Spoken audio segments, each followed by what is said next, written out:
And to line back on what this brother is saying, if you look at it,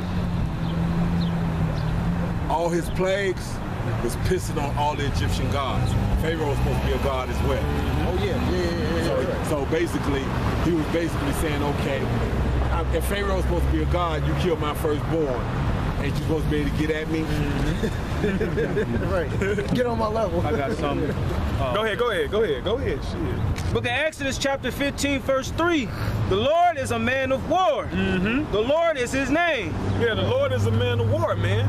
He ain't create all it. He ain't, look, when you're watching a movie, man, you got the story, I mean, you got the setup, you got the climax, and you got the resolution. All before that happened, you got skirmishes, man. So, you know what I'm saying? The climax, to put it with the scripture, the climax is gonna be the fall of America, the fall of this fucking horrible, brutal captivity the children of Israel have been in for a long time. All right? The story is, we the children of Israel, the Lord made us, and he made us to be a vessel of honor. He made the heathens to be a vessel of dishonor. You know what I'm saying? His son is Yahushua. Yahushua is the main, you know what I'm saying? Oh yeah, forget the 2/3 of our people. You know what I'm saying? Then they got the little skirmishes. Oh, we was in the Egyptian captivity, the Assyrian captivity. You know, the Lord didn't create everything to just let this shit just be by. You know what I'm saying? To not do nothing with it. That's why the Lord is a man of war. The Lord is his name. All right, I'm gonna put it in your heart to fight these motherfuckers over here. I'm gonna put it in your, you know what I'm saying? Right. Get Joel 2:27. Go ahead, go get your precept. To that Joel 2:27. This is Psalms 149 and 2. Let Israel rejoice in him that made him.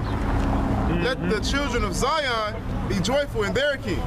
In their king, because we the only people. That's why get Samuel.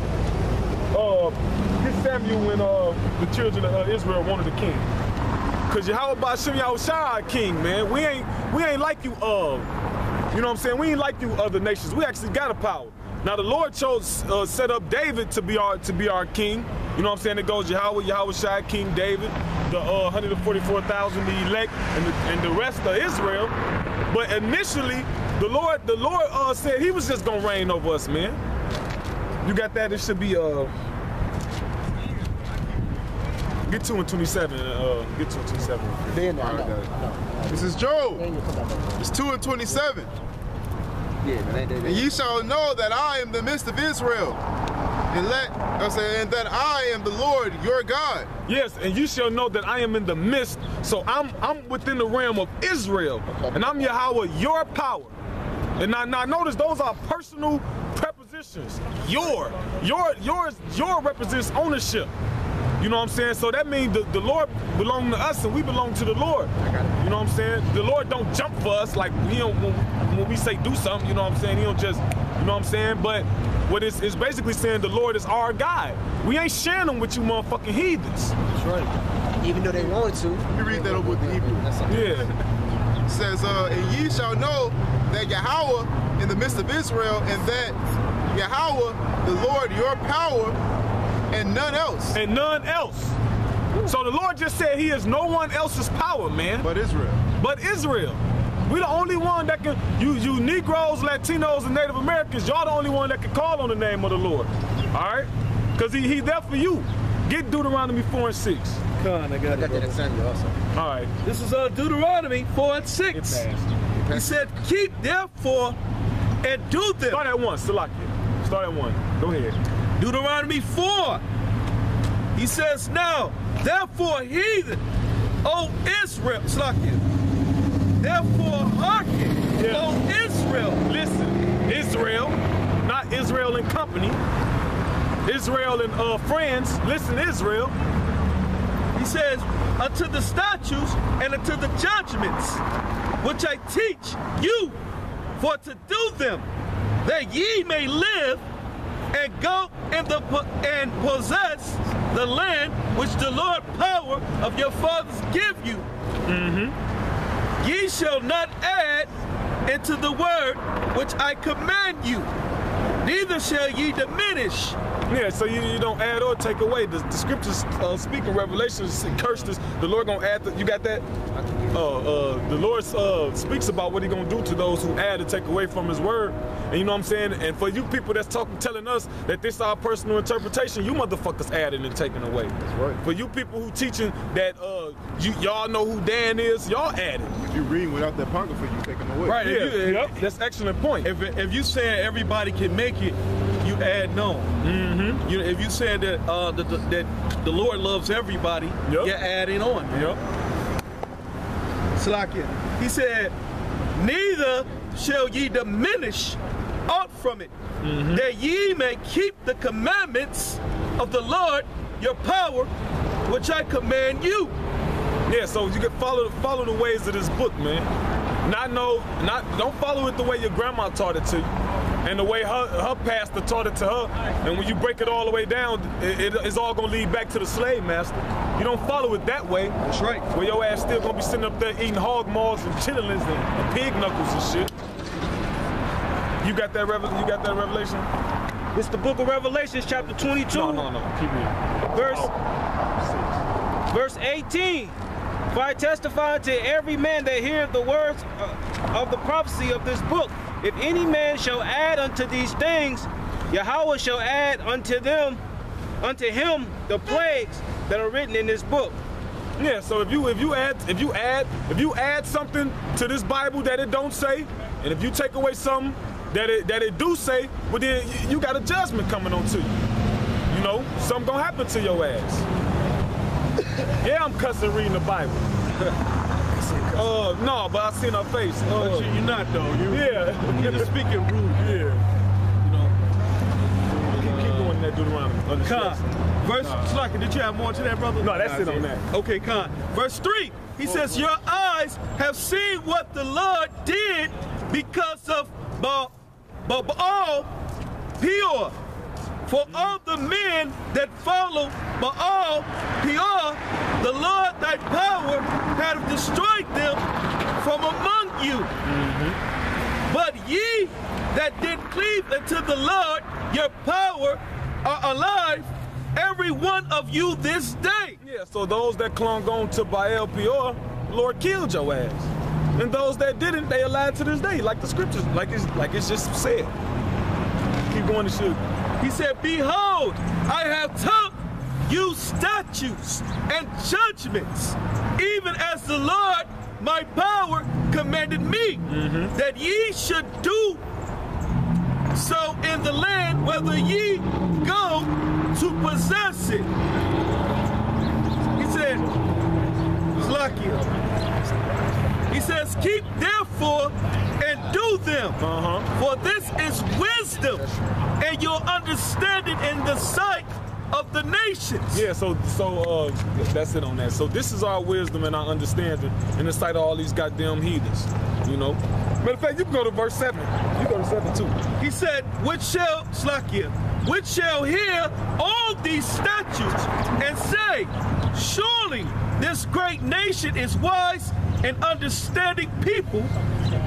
For what nation is there so great, who has power so nigh unto them? Yeah, so the heathens gonna be like, surely this is an understanding people, because we know we don't. The Lord ain't set up His statutes, laws, and commandments for us to follow at a whim, man. It's perfect harmony. Don't do this and don't do that because it affects you this way. You can do this and you can do that because you know what I'm saying? Like the mixed fabric. You know what I'm saying? There's so many skin diseases and rashes out here. Ain't no telling, man. All this goddamn eczema and shit that people facing, man. Psoriasis and shit, man. God, that's yeah. Dietary law, man. The dietary law. Obesity can, destroy your main system. Yeah. All type of, you know what I'm saying? The laws that. Go ahead. Yeah. No, the laws, you know what I mean, it's not grievous to us. That's right. That's why you know the Lord gave it to us to keep them. So it'll keep us, steady, man. Yep. So it won't be going off, like the rest alive, basically. He said keep them and live. You know what I'm saying? That's twofold. Live spiritually and physically, because if you one thing about eating pork, pork has a parasite called trichinosis, trichinosis or something. right? It's found in pigs, bears, and lions. It's found in like 5 or 6 animals. And basically, it's a goddamn liberty-ass maggot parasite that fuck around, make it up into your brain, and then eat your damn brain out. You know what I'm saying? Eating pork and shit. And then don't they gotta say in the world you are what you eat? Yep. So if I could feed a pig anything, I could break up this goddamn wood or break up a brick and some glass and feed that to him. And you eat the pig, but then you what the pig ate. That's why when you go into it, most of the animals that the Lord ordained for us to eat, go and look and pay attention to what they eat. You know what I'm saying? Go look and see like, damn, okay, he said we can eat this, but this eat that. This eating grass, this chewing cud. Trichinosis. Go get it out. Trichinosis is caused by eating raw or uncooked pork and wild game infected with the larva of a parasite worm. Now real quick, it said raw or uncooked. A lot of you jakes eat y'all food cooked, and it's a few out there that eat it uncooked and raw. But one thing you gotta understand about the pig is the temperatures that you need to kill the germs that are related to pig are not high enough in your household. Your oven say it goes up to what? 500 or 550 degrees. Well, Jake never used it. I've never seen a Jake put something on 500 degrees. Yeah, and then even still, it ain't directly, just because the others say that, it's not really technically that high anyway. Yeah, exactly. And most of y'all, you know, you baking your pork chops, you frying them, the degrees you cooking it at is not high enough to kill all them damn germs. So even if you like, oh, that don't apply to me, I don't eat no raw pork, I'll make sure my shit done. Well, that don't mean that it's you ain't put it at the correct, you know what I'm saying? You ain't supposed to eat it anyway. I'm about to say, you know what? It's an abomination anyway. Because it's a bottom feeder, man. Yep. Like you said a little while ago, it eats any damn thing, man. Yep. It don't matter how the hell you cook it, man. It was never made for us to consume that shit in our bodies, man. That's why the Most High said, don't touch it. It is no good for you. And it ain't, because what did it do? It gets our people sick. That's why, like the brother said, that the laws are not grievous. Actually, the laws are made for our benefit. Yep. They're made for us to live by, man. You know, the law is quicker. It's not dead. Yep. That's what what Paul was talking about, man. That's why he said, no, we establish it. We don't. Is the law done away with? Yahweh forbid. We establish it, man, because it's a part of our life, man. It's a part of living. You know what I'm saying? And all health, whether it be for physical health or spiritual health, man. It's for your all the way around well-being. It says in the Judges, it says what? In the place of drawing water there, that they shall rehearse the righteous acts, man. That's right. So what's all this you're supposed to keep going? We're supposed to rehearse the righteous acts, man. That's right. What is that, Ox? Is that 6 in Talking about Romans. Yeah. 6, yep, 6 in About us establishing the law. Yeah. You got it? 6. I got it, but I don't 6 and you can kind of read the whole chapter almost, but you know what? It's like I think it's talking about where it says Lord forbid. Yeah. 14. Oh, I got it 15. 15. All right, yeah. I got something behind that. Matter of fact, I'll start at 14. This says, this is Romans chapter 6, verse 14. It says, for sin shall not have dominion over you, for ye are not under the law, but under grace. Now, don't take that and run with it. You know what I'm saying? We still got to follow the law, but because we in the conditions that we are in now, we can't keep the law, so we under grace. And the word grace means a time period to pay back a debt. You know what I'm saying? So we under grace to when we do fall, when we do go off and break the law, we can repent through Yahweh Shai to Yahweh, you know what I'm saying, to forgive us for the mishap, you know. But it says, and Paul said this, he say, so now since you want to, I'll just read it. It say, what then? Shall we sin because we are not under law, but under grace? So now, we under grace, shit. Everything clean. Don't say anything the Lord made unclean. So now niggas out there eating motherfucking dog leg sandwiches and shit. It's not that what goes into a man to defile him. Yeah. It's what comes out. Matter of fact, get that real quick. Get that scripture. That's in Matthew 15, I think. It says, the Most High forbid. Know ye not that to whom ye yield yourselves servants to obey, his servants ye are to whom ye obey, whether of sin unto death or of obedience unto righteousness. So, you know what I'm saying? If you're going to be a servant of sin, or you're going to be a servant of the Most High. To be a servant of the Most High, we got to, you know, follow his statutes and laws and commandments. That's what pleases him. He made it known to us, you know. You had a precept. Go ahead, get your precept, and then I'm gonna get that. This is just as far, you know, for us to keep the commandments. You know, we, you know, what do you say? We are under grace, you know. But we still got to keep the law, man. And at the end of the day, you know, that's how you love the Most High. Yep.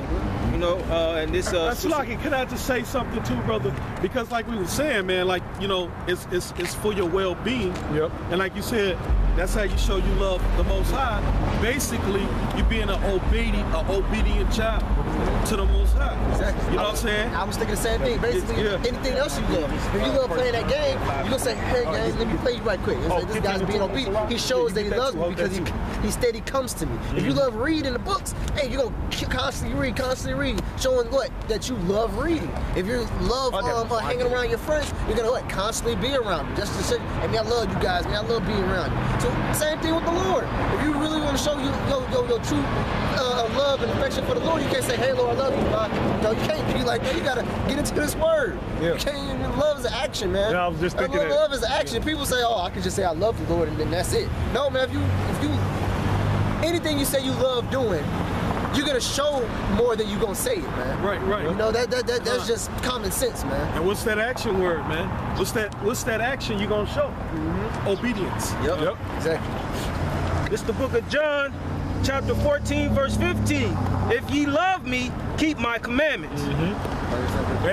Hey, get your precept out. Because he said, if you love me, keep my commandments. But now, since we read that we under grace, now you just take that as that's a free pass that I could just go and sin or whatever. No, that ain't no free pass, man. Go bring it out, Doc. Sirach 15:20. He that commanded no man to do wickedly, neither hath he given any man license to sin. Yeah, the Lord ain't commanded you to do wickedly, or he ain't gave you a pass to sin. It says neither have he gave you license to sin. Matter of fact, read that again. It says Sirach 15:20. He hath commanded no man to do wickedly. Yeah, the Lord hath commanded no man to do wickedly. Keep reading. Neither have he given any man license to sin. Yeah, so you ain't got no license to sin, man. Just because we under grace now, you know, where we got a time period to pay back the debt, you know. Yeah, go, you know, we under, he ain't gave us a license to sin. Get 1 John 5:3.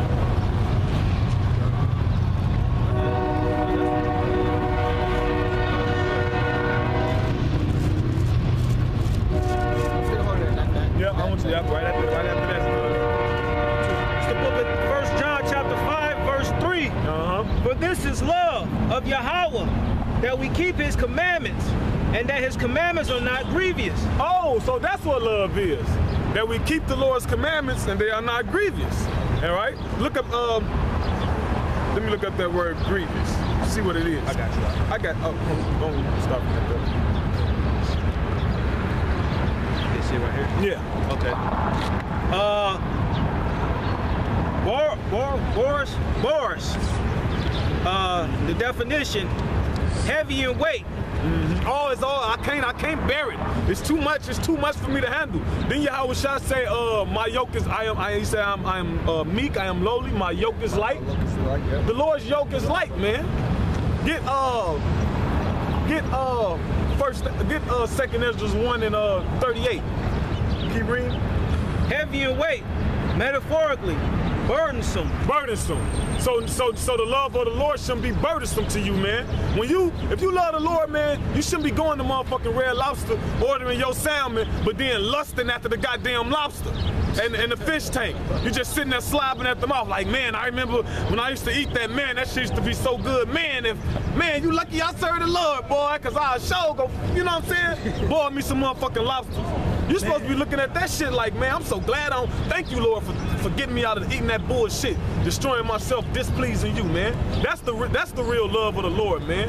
You ain't supposed to be wishing that you were still able to do that wicked shit. Man, I wish I ain't come to the truth so soon. Man, I wish I had a couple more months.